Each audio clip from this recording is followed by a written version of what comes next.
رلوا سے ایک نوجوان کا سوال ہے، کہتے ہیں ٹی وی پہ حضور جواب دیں۔ ابن عربی نے ایک کشف آج کل یہ خوب شروع ہوا ہے سلسلہ۔ اب خطوں کو بڑی احتیاط سے مجھے پڑھنا پڑتا ہے، مجھے مارک کرنا پڑتا ہے، پیر سے یاد رکھیں اس خط کا جواب ٹی وی پہ نہیں دینا، اس خط کا جواب ضرور ٹی وی پہ دینا ہے۔ اور کافی اب یہ ہمارا کام اس لحاظ سے بڑھ گیا ہے، خط کو غور سے پڑھیں اور دیکھیں کوئی فکر یہ تو نہیں لکھا ہوا کہ ٹی وی پر جواب نہیں دینا۔ یہ لوگ گھبراتے ہیں، کوئی پرائیویٹ بات ہے، بیماریوں کو متعلق بعض دفعہ بچیاں لکھ دیتی ہیں ہاں اس کا ٹی وی پہ نہ جواب دے دینا۔ تو میں ان کو بتا رہا ہوں کہ ہم ویسے ہی اللہ تعالیٰ کے فضل کے ساتھ اتنی سی عقل رکھتے ہیں کہ جو باتیں نام لے کے ٹی وی پہ نہ بتانے والی ہوں نہیں بتاتے، بلکہ میں نے پرائیویٹ سیکٹری کو ہدایت کی ہے کہ بیماریوں کے سلسلے میں تو بالکل بتایا ہی نہ کریں، کس نے خط لکھا تھا، کیا لکھا تھا، اور اسے ٹی وی پر سنانا اس لیے فائدہ مند ہے کہ دوسروں کو بھی فائدہ پہنچے گا۔ آپ کو اگر ہم نے اپنے ہاتھ سے الگ خط لکھ دیا تو کیا فرق پڑتا ہے، یعنی آپ کو تو فائدہ ہوگا، دوسروں کو کچھ فائدہ نہیں ہوگا۔ اس لیے اس میں ہمیں ٹی وی میں بتانے دیں،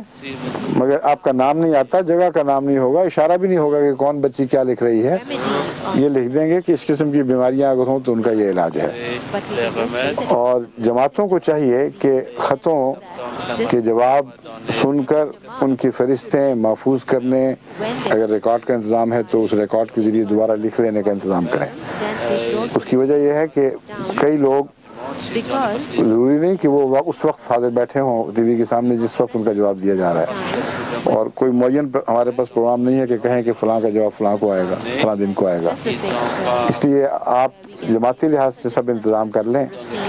کہ جن کے خطوں کے جواب آتے ہیں ان کی فہرست بنا لیں اور اپنی جماعتی طور پر اعلان کر دیں کہ آپ کے خط پڑھے جا چکے ہیں۔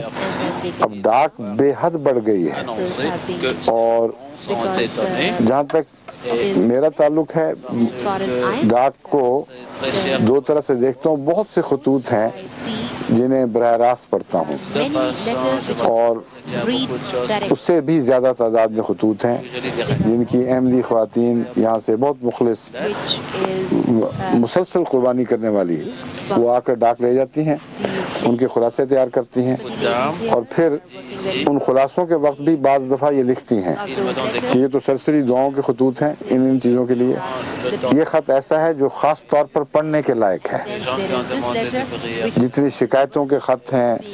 جتنے غیر معمولی پاکیزہ جذبات کے اظہار کے خطوط ہیں، کوئی رویا پر مشتمل خطوط ہیں، کچھ ایسے ہیں جن میں بچوں کی پیاری پیاری باتیں ہیں، اور جذباتی تجربات جن سے جماعت گزر رہی ہے ان کا ذکر ہے۔ تو ہماری احمدی خواتین جو یہاں ڈاک کا کام کرتی ہیں، اللہ کے فضل سے صاحب فراست ہیں، وہ اشارہ ساتھ ساتھ بارڈر پہ لکھتی جاتی ہیں کہ یہ خط آپ کے خود پڑھنے کے لائق ہے۔ چنانچہ پھر وہ سارے خط میں خود پڑھتا ہوں، تو پڑھنے کے لحاظ سے کوئی دقت نہیں ہے۔ اگر سارا نہ پڑھوں تو خلاصہ، معقول خلاصہ، بعض 10 15 فکروں کا خلاصہ بنتا ہے، کیونکہ بعض لکھنے والے 24 صفحے کے خط بھی لکھتے ہیں، اور وہ پھر پہاڑ کھود کر جب تک چوہا نکال نہ لیں اس وقت تک ہم چین سے نہیں بیٹھ سکتے۔ اس لیے آپ یہ مطمئن رہیں خط پڑھے جاتے ہیں۔ ابھی پرسوں کی بات ہے، ایک امریکہ جانے والے دوست تشریف لائے اور اپنی ہمشیرہ کا خط دیا کہ یہ انہوں نے کہا تھا دستی دو، پاکستان بھیجا ہے ان کو کہ یہاں سے جواب نہیں آ رہا اور میرے خط نہیں مل رہے ہوں گے۔ ان کو میں نے بتایا، میں نے کہا مجھے مضمون یاد ہیں اچھی طرح، سارے خط ملے ہیں، لیکن اول تو تاخیر ہو جاتی ہے اس لیے بھی کہ بعض خطوط میرے علم کے بغیر ہی ڈاک میں نکل چکے ہیں، وہ دیر میں جا کر واپس آتے ہیں۔ پھر جواب دینے کے لیے ہمارا جو طریقہ ہے اس میں اتنا تھوڑا سٹاف ہے کہ ناممکن ہے کہ بر وقت جواب دیا جا سکے۔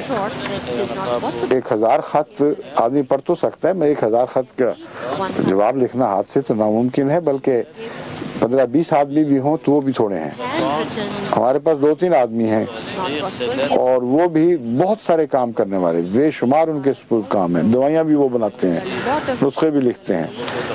تو ان کے لیے کیسے ممکن ہے کہ ان سب خطوں کا فوری جواب دیں؟ اس لیے وہ عموماً انہی مخلص خواتین کے سپرد کرتے ہیں جو آتی ہیں، کہتی ہیں اچھا اب ہمیں جواب والی ڈاک دو، بعد جواب والی اسپیشلسٹ بنی ہوئی ہیں، ان کے اوپر خطوں کے بارڈر پر میں بعض دفعہ اشارے لکھے ہوتے ہیں ان کے خلاصہ، لیکن مجھے اس کے ساتھ لکھنا پڑتا ہے کہ یہ کرو یہ کہو، اور بعضوں کے متعلق تفصیلاً سمجھایا ہوا ہے ان کو۔ اب ان میں مشکل یہ ہے کہ بعض خواتین لے جاتی ہیں اور ان کو فرصت نہیں ملتی، بعض دفعہ ایک مہینے کے بعد دستخطوں کے لیے واپس آتے ہیں، بعض دفعہ 2 مہینے بعد بھی واپس آئے ہیں۔ بعض ایسے مریضوں کے خط اس وقت میرے پاس دستخط کے لیے واپس آئے جب وہ وفات پا چکے تھے۔ اب ان کو میں خط لکھتا تو وہ کہاں پہنچتا وہاں ان کو، اسے براہ راست یہاں پیغام دینا سادہ آسان ہے۔ تو اس لیے یہ مشکلات ہیں۔ ہم نے اس کا ایک حل یہ نکالا ہے کہ ٹیلی ویژن پر ایک دفعہ پرائیویٹ سیکرٹری صاحب پڑھ کے سنا دیں تو بہت سا ہمارا بوجھ اتر جائے کہ ہاں بات پہنچ گئی ہے۔ تو آپ خود سن سکتے ہیں تو سنتے رہیں پروگراموں کو، لیکن اگر نہ سن سکیں تو جماعت کو چاہیے کیسا انتظام کریں۔ اب بتائیں کیا شکوہ خط کا ہی ہے کچھ؟ نہیں، سوال ہے جی۔ اچھا سوال ہے۔ سوال